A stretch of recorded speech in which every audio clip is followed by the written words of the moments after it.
I will now call to order the Clackamas County Board of Commissioners business meeting on October 12, 2023.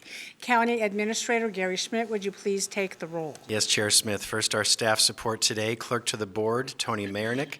County Counsel is Assistant County Counsel, Sarah Foreman. Roll call, Commissioner Schull. Here. Commissioner Schrader. Here. Commissioner Savas. Present. Commissioner West is out of the office today. Chair Smith. Here, please rise for the Pledge of Allegiance. I pledge allegiance to the flag of the United States of America and to the republic for which it stands, one nation, under God, indivisible, with liberty and justice for all. Thank you, and good evening, everyone. We are holding this meeting in person and virtually. If you've joined us via Zoom for this meeting and are interested in testifying, we will prompt you how to do that when the time is right. General public comment will be taken at the usual allotted time. I would like to remind all participants, including staff, all elected officials, and members of the public that Robert's Rules of Order will be followed in this business meeting. We welcome your opinions and look forward to your polite comments. Gary Schmidt, what's up first? Yes, Chair Smith. First is a presentation proclaiming October 2023 as Domestic Violence Awareness Month. Aaron Hinkleman from the Clackamas County Sheriff's Office and others will present, so please introduce yourselves when you come forward. Please introduce yourselves and welcome. Thank you. Good evening. My name is Aaron Hinkleman. I am an employee of Clackamas County Sheriff's Office and Director for a Safe Place Family Justice Center. I'm Sarah Van Dyke. I'm the Domestic Violence Systems Coordinator for Clackamas County. I work for H3S, Children, Family, and Community Connections. Thank you. Go ahead. Okay. Thank you for having us, Chair Smith and members of the Commission. We are here today to respectfully request you all to declare October as Domestic Violence Awareness Month. Domestic Violence Awareness Month, held annually in October, allows communities nationwide to join forces to raise awareness about the far-reaching impact of domestic violence. 1 in 3 women, 1 in 4 men, and nearly half of LGBTQ+ people will experience domestic violence in their lifetime. This issue impacts people of every gender, and everyone knows someone affected by domestic violence. High rates of domestic violence are not private individual problems. They require community solutions. By acknowledging this reality, we can collectively work towards ending domestic violence and creating safe, healthy communities for everyone. In 2013, a Safe Place Family Justice Center opened as our community's collective response to adults and children impacted by domestic violence. A Safe Place is comprised of 10 on-site public and nonprofit partners co-located under one roof, providing trauma-informed, wraparound services to survivors and their children free of charge.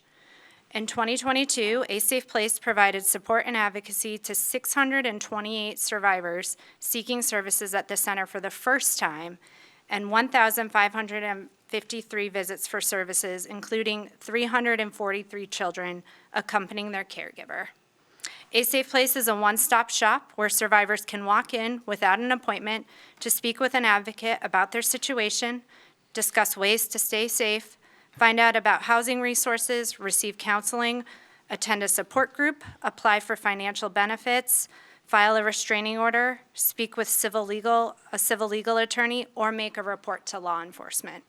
Our multidisciplinary on-site partners, some who are here with us this evening, work in concert to provide efficient, coordinated services that reduce the number of times a survivor has to tell their story, are focused on victim safety and holding domestic violence offenders accountable. In order to address the need for improvements in our response to domestic violence-related strangulation, the Clackamas County Strangulation Response Initiative was formed in early 2018. This multidisciplinary team consists of key partners who work in collaboration to improve our county's identification, response, and prosecution of near and non-fatal strangulation.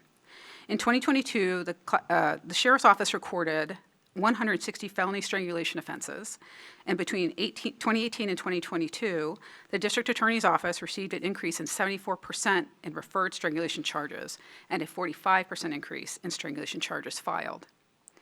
This month, we honor the tremendous dedication of advocates and service providers. honor the courage and resilience of survivors, and recommit ourselves to standing with them for safety, dignity, and justice. There is still much work to do, and it will take all of us to do it. We must rededicate ourselves to creating a society where domestic violence is not tolerated, where survivors are supported, and where people have an opportunity to thrive without fear of violence or abuse. Thank you for being an integral part of this movement. Together, we can create a change and build a world free of domestic violence. Is there anyone who you would like to introduce in the back? Sure. This is always my test. Yes. Here with us this evening, we have April Everest with the Sheriff's Stand Office. up, please. She's our Program Services Coordinator. We have Amanda Rain with Clackamas Women's Services. She's the Communications Manager. And we have Sergeant Justin Brummett with the Sheriff's Office. He oversees our specialized units on site at the center. And behind him is Lieutenant Chris Cate, who also supports our specialized units at the Family Justice Center. Thank you very much for attending tonight. Aaron, would you like to read the proclamation, please? Yes. Whereas domestic violence is a serious crime in Clackamas County that affects people of all races, ages, gender, and income levels, and whereas family is the foundation of a safe and healthy community and is the goal of Clackamas County for our communities to be safe. Whereas 1 in 3 women, 1 in 4 men, and nearly half of LGBTQ plus people will experience domestic violence by an intimate partner in their lifetime, and whereas 32.5% of families involved with the Department of Human Services Child Welfare Department had domestic violence as a component of their case in 2021. And whereas 1,152 victims of domestic violence requested a protection order in Clackamas County in 2022. Whereas there were 1,553 in-person visits to a Safe Place Family Justice Center in 2022 from people seeking assistance and safety from violence. And whereas victims should have help to find the compassion, comfort, and healing they need, and abusers should be held accountable to the fullest extent of the law. Whereas only a coordinated community effort will put a stop to this serious crime. And whereas Domestic Violence Awareness Month provides an excellent opportunity for people to learn more about preventing domestic violence and to show support for the numerous organizations and individuals who provide critical advocacy, services, and assistance to victims. Thank you very much. Do commissioners have any questions or comments? Commissioner Scholl. I would just like to say thank you to all the Clackamas County Sheriff Office personnel, all the advocates and service providers in Clackamas County that work on this problem to help bring a safe county for all people, especially our children in Clackamas County. Thank you very much for your work. Thank you. Thank you. Commissioner Savas. Yeah, I just want to give a shout out to Sheriff's Office, past and present. You know, Sheriff Craig Roberts, when he was the sheriff, initiated this effort along with CWS and others to bring this program forward. And I took, as a commissioner at the time, took a strong role in helping to get that opened up. I was there when we cut the ribbon, glad about it. We were meeting monthly, actually, for monthly reports, and then we went to quarterly, and we haven't had any reports in a long time, but I would love to see how we're doing with the metrics as far as how many cases are happening. I know our goal is 0 domestic violence and 0 deaths. And so I'd certainly like to be, get some kind of an update, but I just want to just applaud you for all your work. We've done a lot since then with the legislation on strangulation, a number of things we've done to make people's lives safer, hopefully, in this. And so much appreciated. Thank you for your support. How many years has it been now? 10. 10 will be this year. Yeah, that's great. We're planning a party, so. Are we? More info to come. I'll look for my To be invitation. determined. Statistically speaking, is domestic violence on the rise? Has it stable or decreased at all? You know, that's something that we're working on as a community and as a collaboration, is trying to get good data. Right now, we don't have a good way to do that. It depends on what you're looking at. If you want to look at, we have some data around strangulation, we have some data around, we just got a new dashboard from the sheriff's office that we can look at arrests.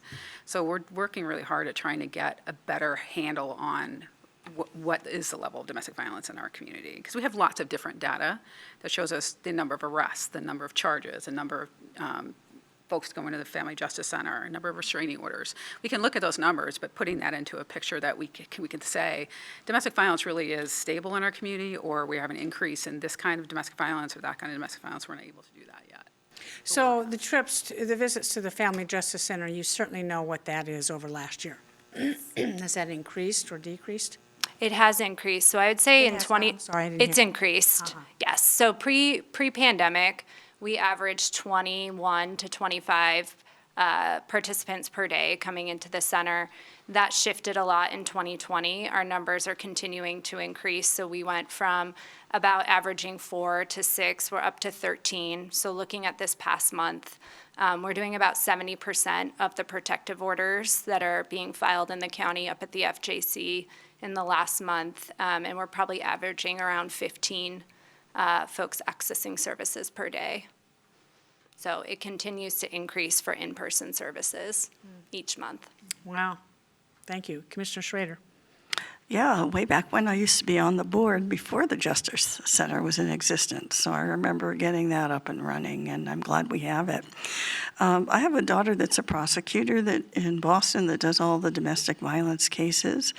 And one of the issues she faces is that as a prosecutor, occasionally the victim will step back from that and not prosecute. Do you have any information on that, the numbers that happen here? Of people getting into the system, because she oftentimes is in a situation where she will prosecute anyway, but makes it a lot challenging. more difficult. Yeah, for sure. I think it's very common for a victim to not want to participate in the prosecution of an offender. It's very, very common. So that's why prosecutors find ways around that. They use tools like strangulation kits and strangulation supplementals and domestic violence reports that they get from law enforcement to help bolster their case. So it's very common and really understandable why someone would not want to participate in the legal system. Doesn't necessarily make them safer. No, I was going to say, yeah, that is the reason why, though, that they're. I think there's a lot of reasons why someone would not want to participate. And it is very challenging for prosecution. And I think that, sorry. Sorry, go ahead. I was just going to say, I think the heart of the Family Justice Center is that we have all our partners together. So the more we connect as partners, the better we're going to coordinate support and services for survivors. So if they're identifying needs, have fear of participating in some sort of system, we can help build that trust and that rapport with them. We work really hard for our staff to really know one another so that we're bringing our best to support survivors and work together. Okay, thank you. Commissioner Savas? Yeah, I think one thing that sticks out here is a fascinating statistic, and that, 1 in 3 women, that's bad, but also 1 in 4 men. And I have 2 questions. One is that what is the threshold for domestic violence? For example, if elder abuse, is that domestic violence? Absolutely. We serve folks that experience elder abuse. Adult Protective Services actually has a full-time investigator on site, and that's been since the beginning, so coming up on that 10 years. We work with a lot of folks within that population that are 65 and older. There's protective orders specifically for that community that we assist with every day. It's probably about 20% of the orders overall that are filed through our center that are elder abuse protective orders. And the other question I had was things like verbal abuse or bullying, those types of things where, it's within a family or within a household. Is that also in your work? Absolutely. And I think what you'll often hear from survivors too is the physical abuse leaves the scars and the bruises, but the emotional abuse and the psychological abuse that they endure often has long-lasting impacts for them. So we have advocates available to provide that support. There's support groups for adults, and there's supports for children as well, programming through the CWS Pathways program and Camp Hope program as well. Also, individual and family counseling is available through Clackamas Women's Services. So if it's, let's say it's a person who's just bullying, verbal abuse, is that actionable as far as prosecution for the abuser? It's not an arrestable crime unless, you might want to ask our law enforcement folks, but, if there's not a physical threat or to harm, it's not an arrestable Okay, offense. great, thank you. Any other questions from commissioners? Seeing none, I will entertain a motion. I move to approve the proclamation recognizing October 2023 as Domestic Violence Awareness Month. Second. Commissioner Scholl has moved the proclamation recognizing October 2023 as Domestic Violence Awareness Month. Commissioner Schrader has seconded the motion. Any further discussion? Seeing none, Tony, would you please take the poll? Commissioner Savas, Aye. Commissioner Schrader, Aye. Commissioner Schull, Aye. Chair Smith. Aye, motion passes 4-0. Thank you very much for Thank coming you. forward and making this presentation. It's very important. Thank you so much. And I love the little pins here. Well, this pin and this pin. Perfect. Yes, okay. Thank you. Gary, what's next? Chair Smith, next is the consent agenda. Tony, would you please read the consent agenda?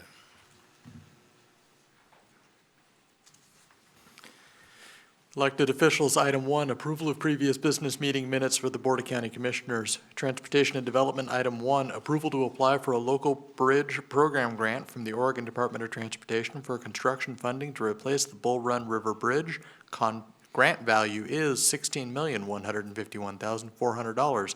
Funding is through the Oregon Department of Transportation with a match of $1,848,600 from the County Road Fund. No county general funds are involved. Item 2, approval of a board order approving the centerline realignment of South Central Point Road at the intersection of South New Arrow Road. No fiscal impact, no county general funds are involved. Item 3, approval of a board order approving the transfer of solid waste collection franchise from S&C Licensing Incorporated to Recology Clackamas Incorporated, and a board order approving the subcontracting for infectious waste collection between Recology Clackamas Incorporated and Trilogy Medwaste Incorporated. No fiscal impact, no county general funds are involved. Item 4, approval to apply for a fairgrounds funding program grant from Business Oregon for funding toward the multipurpose building. Grant value is $277,777. Funding is through Business Oregon. No county general funds are involved. Item 5, approval of a funding agreement with Clackamas County Arts Alliance to support businesses, organizations, entrepreneurs, and public art exhibitions throughout the county. Agreement value is $150,000. Funding through county lottery dollars. No county general funds are involved. Madam Chair, that concludes the list. Thank you, Tony. Does any commissioner wish to remove anything from the consent agenda? Seeing none, I'll entertain a motion. I move we approve the consent agenda. Seconded. Commissioner Schrader has moved for approval of the consent agenda, and Commissioner Schull has seconded the motion. Any further discussion? Seeing none, Tony, please take the poll. Commissioner Savas, Aye. Commissioner Schull, Aye. Commissioner Schrader, Aye. Chair Smith. Aye, motion passes 4-0. I will now recess as the Board of County Commissioners and convene as a Water Environment Services Board of Directors. Gary, what's next? Next is the consent agenda for Water Environment Services. Tony, would you please read the consent agenda? Item 1, approval of amendment number 1 to a contract with A Affordable Septic Service, LLC, for the Fishers Forest Park Large On-Site Sewage Treatment System Treatment Process Upgrade. Amendment value is $196,821.20. Contract value is increased to $974,929.20. Funding is through Water Environment Services Sanitary Sewer Construction Fund. No county general funds are involved. Item 2, approval of an intergovernmental agreement with Metro for a Nature in Neighborhoods capital grant to fund construction of the Three Creeks Water Quality Project. Grant value is $620,000 for up to 3 years. Funding is through the Metro 2019 Parks and Nature Bond Measure. No county general funds are involved. Does any commissioner wish to remove anything from this particular consent agenda? Seeing none, I'll entertain a motion. I move for approval of the Water Environment Services consent agenda. Second. Commissioner Schull has moved for approval of the Water Environment Services consent agenda, and Commissioner Schrader has seconded the motion. Any further discussion? Seeing none, Tony, please take the poll. Director Savas. Aye. Director Schrader. Aye. Director Shull. Aye. Chair Smith. Aye. Motion passes 4-0. I meant to say director and director, pardon me, commissioners. I will now adjourn as a Water Environment Services Board and reconvene as a Board of County Commissioners. Well, we're already at public communication.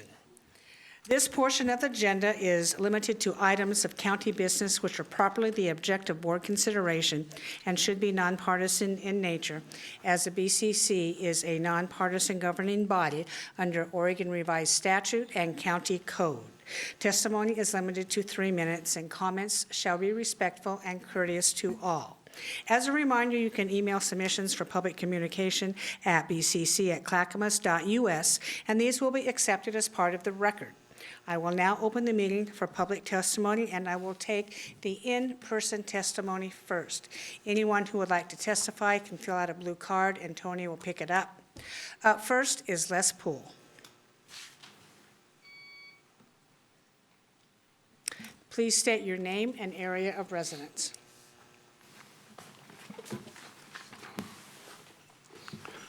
Good evening, commissioners and staff. Les Poole. I live in the unincorporated part of the county. Got a simple subject for you. For anyone that was here when I spoke last, I spoke about tolling and some of the aspects of it. And the public awareness is really growing. This week, I understand that the commissioners voted to endorse or support IP4, and I want to thank them for that. IP4 is the initiative petition that would require a public vote. And of all things, the largest tax increase in the history of Oregon, which is really what this would be, certainly deserves to be before the public on the ballot. Takes a lot of signatures, a lot of hard work from volunteers. I want to share with you 500 signatures that I picked up recently. And it's not so much that it's 500 signatures, but it's 500 signatures that volunteers collected in Pendleton during the roundup. I want to assure everyone that is involved in this issue that you have so many allies across the state and concerned folks about what this really means. So again, I encourage folks and want to thank you for supporting a public vote. And that's all we're really asking for. This isn't so much about whether you like the idea or not, but this is certainly something that needs to be on the ballot. The link to the petition is on the Clackamas Live Facebook page at the top. It's real easy to download, print it out, and sign it. Unlike the state, we can't afford to give you a free stamp, so it'll cost you 50 cents to mail it in. The website and the other place where you can certainly find the information is aptly named Vote Before Tolls. That's votebeforetolls.org. There's so many numbers in my head, sometimes I get them wrong. But and again, anything that the elected officials can do is greatly appreciated. I know Commissioner Savas and all of you have just been working very diligently on this thing. It's a big mistake, and I am so pleased to see that it's gaining notoriety and the kind of notoriety that it needs to gain. Thank you. Thank you very much. Anyone else in the room who would like to testify before we move on? Seeing none, Commissioner Savas. Yeah, I just want to thank everyone who actually is out there gathering signatures. I just wish there were more of you.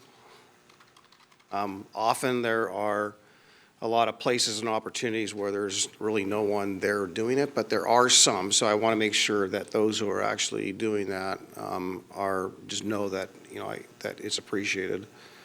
The other thing that I would really advocate for, if there were people interested in this issue, is that a lot of these transportation meetings, when there is those that have public comment, most of the public comment that is coming in is from people who don't want to see any more transportation investments made. They don't want to see any more lanes. They just want to see the dollars go towards bike lanes and sidewalks and things like that. And granted, I know there's needs for that, and I know there's safety issues, but we're being outnumbered out there, and the decision makers, who are state legislators, need to be able to hear. And if they only hear one side, more so than the other side, whether it's the OTC or whatnot, that doesn't really give those legislators a lot of understanding how deeply this is going to impact them, or what the sentiment is of the voters.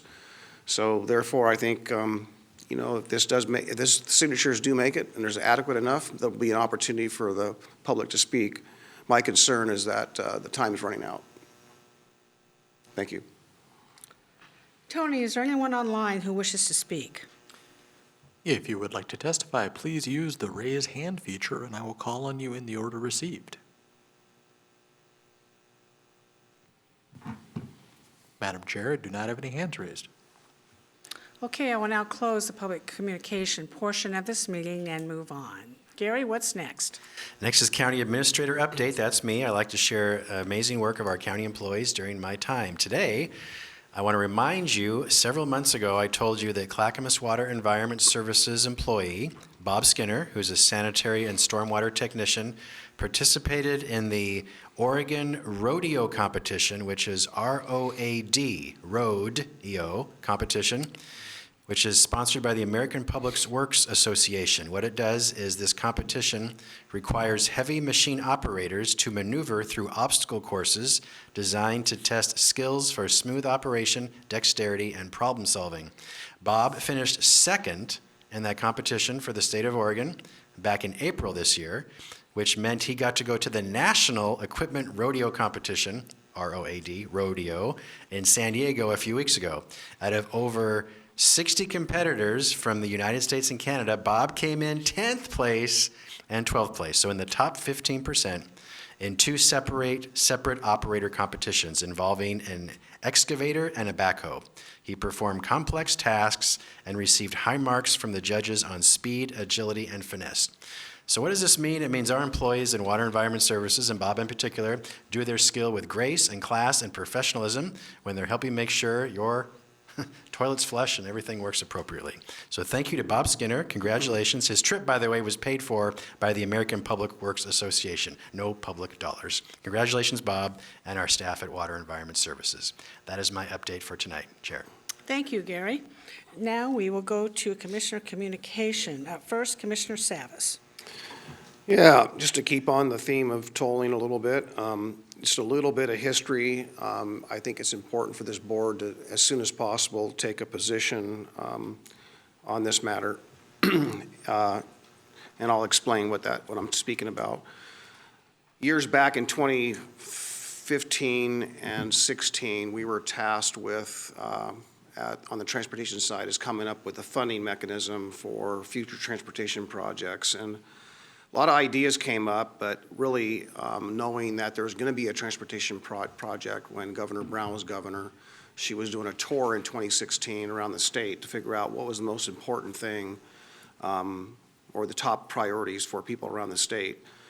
And out of that 2016 tour was, no matter where you were in the state, she heard from people all around the state that the biggest problem with transportation for them, economically and whatnot, was the Portland metro area, not being able to move their products in and out of the Portland metro region. So we were tasked with meeting in early 2017 by the member of the State Transportation Committee to come up with an agreed upon package for the region that would support. And out of that came three bottlenecks. Three bottlenecks were I-205, the Rose Corridor, and Highway 217.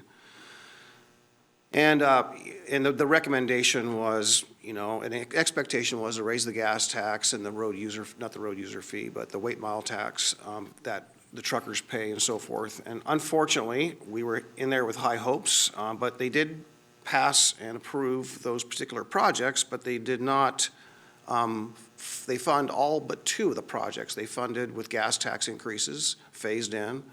they funded essentially the Rose Quarter and Highway 217. The Highway 217 is under construction currently, and they have adequate funding to complete that. I-205 was not funded. And since then, the Rose Quarter project has ballooned into, as you know, former Senator Byers said, it is now no longer a transportation project. It's actually a redevelopment project because they're building real estate on top of the freeway expansion. That's what's being modeled. And now the project cost is ballooned. And because all these things are in jeopardy, and because of inflation, our project has been recently, as of June, removed from the list of projects without legislative action. So backing up the clock, I was reminded yesterday and reminded again today from some of my folks that are in the transportation world. When the Board of County Commissioners on May 10th of 2021 were approving how to jumpstart the 205 project, which was then HB 3065, which became the omnibus package HB 3055, that tolling would be the means to fund 205, and that's what the bill was a lot about, and the bonding authority for that. And taking a penny from the Rose Quarry, a complex bill, but nonetheless, that was the gist of it. So I look at it today as that, you know, as I hear from others saying, well, now that the board is not supporting tolling, you know, essentially we're being, you know, some are saying, well, that's, you kind of backed out of the deal, and I say, well, also you got to realize that ODOT or the state backed out of the deal of I-205, so what's left? What's in it for us? You're going to toll us. You're not going to build our project. So I think we're at somewhat of an impasse. However, I think what this board needs to take up very soon is, if not tolling, what is going to be the funding mechanism? Because the financial needs to build these projects is real. I'm not in love with how the Rose Quarter project expanded. I'm not glad or happy by any means that inflation is what it is. But is it incumbent upon us as leaders and a jurisdiction that wants that project, which prioritizes as one of our top priorities in Clackamas County is the I-205 project. If we choose to keep that as a high priority project, that it's upon us to at least signal what funding mechanisms we would approve of in order to build the project, or retract our support for I-205. Of course, down the line, our other project that we want to see happen is the Sunrise project. That's going to take resources as well. So I think hopefully, and I shared this with the chair on Tuesday, that, you know, having the discussion and taking a position as soon as possible, because I am constantly being asked, and three discussions even today about that very thing. What is it that we will support to fund the projects? So I'm hoping we can have that discussion soon. And that's all I have for today. Thank you. Commissioner Schrader, you're up. Well, let me start a little bit that we went, Commissioner Savas and I did go to the Northwest Public Employees Diversity Conference this past week. It was a great conversation. We attended the executive session, which included fellow electeds as well as administrators, and indeed Gary Schmidt was also there. We were broken up into groups, and we had a pretty dynamic speaker, and had good conversations about what that really means for our communities and what it means for our counties and our jurisdictions, and how do we manage to move forward with strategies so everyone in our county feels included and feels as if they can participate fairly and justly in our community work. So I thought it was a pretty excellent conference. Was glad I had an opportunity to go. The other thing that I managed to do today, or actually that Chair Smith and I did, is we did interview two folks who are willing to step up to the plate to be on our budget committee. We'll come up with a recommendation. We haven't done that quite yet. And basically, both of them were, I think, outstanding candidates. And I think we're very lucky that as we go through these interviews, that people with strong fiscal backgrounds and able to manage budgets, and having had experience managing public budgets and that knowledge, are willing to step up to the plate to be part of our budget process for the coming year. So you'll hear more about that next week when the recommendation is made public. And other than that, I think I wanted to mention something about the Stafford Hamlet. I did get some calls, colleagues from them, because of the decision that was made to send a letter on behalf of the Stafford Triangle. And their issue is they'd like to know a little bit more ahead of time before, those kinds of issues come up. So I had a question for Gary. We do have someone who is a liaison to them. Is there a way somehow we can streamline to get this information out to them? They are really feeling as if they were left out of a conversation. And since I was one of the people that helped get hamlets, villages, and CPOs were here when I was first here, I kind of felt like I needed to mention that tonight. So who do we have, and what are we doing in terms of staffing them? Yes, hamlets were created by Clackamas County. They are agents of the county. They are advisory boards to you as commissioners. We have staff in public and government affairs that provide liaison support to our hamlets. And who might that be? I don't know the name of the person. There's been some shifting in that department. I'd have to talk, then I'll take it upon myself to talk to PGA about that. I'll get that for you, Commissioner. Oh, you will? Yep. Okay, thank you for that. And other than that, that's about all I have tonight. Thank you. Commissioner Scholl, you're up. Yes, thank you, and good evening, Clackamas County. I'd like to talk to you this evening briefly about taxation. I get asked often by senior citizens in the county, when is there going to be a break for property taxes for senior citizens? And this issue has come up to our state legislature many times, and it always fails. Right now, I'm sad to say the only program in Oregon is a tax deferral program where a senior citizen who qualifies can borrow money from the state at 6%. This is not a property tax break, but it's something to think about for some people. You can go to the state website and see the Oregon Senior and Disabled Citizen Property Tax Deferral Application, and our county assessor can take that application from you for processing. On another threat for new tax is the threat of cap and trade and the carbon tax in Oregon. Right now, there are no bills pending the short session in February on this, but we do have legislators in Oregon who continue to look at these two tax economy-killing taxes. I like to learn from California's mistakes. They make so many of them. It's easy to pick one. California's carbon tax has caused gas prices and utilities to soar, and the result has been that the once thriving middle class in California are now slipping into poverty. California has the highest poverty rate in America. In Oregon, our poverty rates are in line with the U.S. average, but some of our counties in Oregon, and Clackamas County is not one of them, have poverty rates that are nearing California levels. So this might not come up next year, but if the wrong people are elected next year, we could see these two ugly taxes raise their heads once again. Vote with care in 2024 and protect your wallet.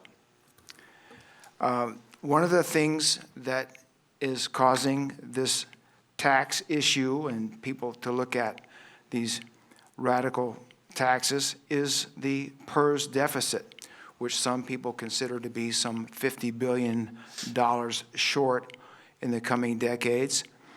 Last year, PERS paid out $4.7 billion in benefits, but took in only $1.4 billion in payments.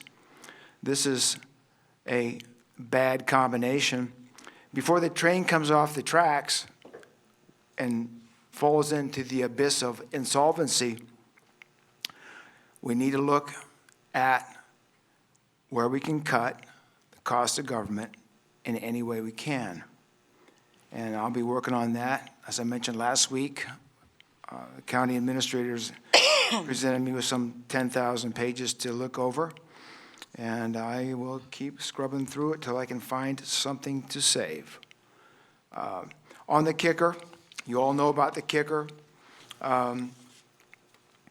I just want to remind people that the kicker will be paid based on your 2022 tax return. So if you haven't got it in yet, for those of you that haven't done that, you better do that real soon. And if you can't wait to see what that's going to be on your taxes, you can go to the state website, look at the What's My Kicker calculator, and you can figure out what the kicker will be for you. On tolling, we've heard from us, Pool, tonight. We've heard from other commissioners the importance of getting on votebeforetolls.org, download IP4, sign the petition, circulate it amongst your family and friends in your neighborhood, and get it turned in. One good thing on the Bull Run Bridge, we're taking another stab at $16 million in grant money to see if we can't get funded to build that bridge. I know the people out in the Bull Run CPO have been keeping their fingers crossed on that, and we'll hope for the best. And finally, a thought for the day, and that is property taxes must equal a benefit received. To do that, all unnecessary expenditures and functions must be eliminated and not funded. And all remaining functions must be austere, just as the family budgets of today are austere. Thank you very much for your time. Thank you, Commissioner Scholl. We had a fun day today. This morning we had a groundbreaking at the Clackamas County Fairgrounds for the new fair barn that's going to be built, fair barn slash multi-purpose building. It was a really nice crowd that showed up. Former Senator Bill Kennemer and former Representative Christine Drazen, who put up the first $4.5 million, and then this Board of Commissioners approved another $5 million. And it's a project that's been very near and dear to my heart, very close to me, and I'm really glad that you all approved that at my request. I very, very much appreciate that. People were very happy. We had people from all over show up. Last Friday night, I attended a fundraiser gala for the Borland Free Clinic, and Commissioners, you might remember that. That was the clinic that we gave approval for in the Rolling Hills Church. And they had a complaint, so we had to go through a land use zoning process to make them legal. They were very appreciative. It was at the Oregon Golf Club. They raised a lot of money, and we had a lot of fun. They were very appreciative of our efforts on that. And then last Thursday night, we had the ribbon cutting at the Volunteers in Medicine Free Clackamas County Clinic. It's had many names. It used to be called the Founders Clinic. It was started decades ago by doctors in Clackamas County to give free health care to people who couldn't afford it. And it has morphed and morphed and morphed, and now it has a permanent home at Clackamas Community College in Claremont Hall. It's gone through a major renovation and a major remodel of several $1 million later, and they raised money, grant money. Clackamas County was a large donor through our federal government block grants, and they were able to secure I'm so sorry. I apologize.